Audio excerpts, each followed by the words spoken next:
മുൻ മുഖ്യമന്ത്രി ഉമ്മൻചാണ്ടിയുടെ രണ്ടാമത്തെ ചരമവാർഷികത്തോടനുബന്ധിച്ചുള്ള പുതുപ്പള്ളി സെൻറ് ജോർജ് ട്രസ്റ്റ് വലിയ പള്ളിയിൽ നടന്ന അനുസ്മരണ സമ്മേളനത്തിൻ്റെ ദൃശ്യങ്ങളാണിത്. രാവിലെ വിശുദ്ധ കുർബാന ഗോത്രസഭയുടെ പരമാധ്യക്ഷനും അതുപോലെ തന്നെ മറ്റു മെത്രാപ്പൊലീത്തമാരും കാർമ്മികത്വം വഹിച്ചു. തുടർന്ന് നടന്ന അനുസ്മരണ സമ്മേളനം രാഹുൽ ഗാന്ധി ഉദ്ഘാടനം ചെയ്തു.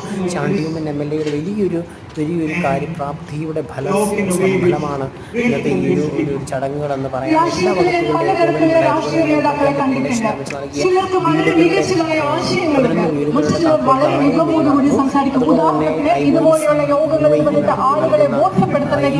എല്ലാ സംസാരിക്കുന്ന രാഷ്ട്രീയ പ്രവർത്തകരെയും നേതാക്കളെയും ഞാൻ കണ്ടിട്ടുണ്ട്.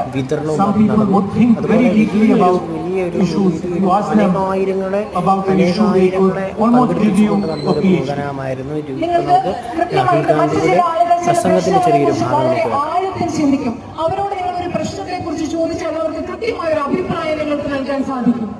And each politician is some balance of speaking ability, thinking ability. എല്ലാ രാഷ്ട്രീയക്കാരും ഓരോ രാഷ്ട്രീയ നേതാവും എന്ന് പറയുന്നത് സംസാരിക്കാനുള്ള കഴിവിന്, ചിന്തിക്കാനുള്ള കഴിവിന്റെ ഇടയിലുള്ള ഒരു സമതുലിതാവസ്ഥയിലാണ് ഓരോ രാഷ്ട്രീയക്കാരും നിൽക്കുന്നത്.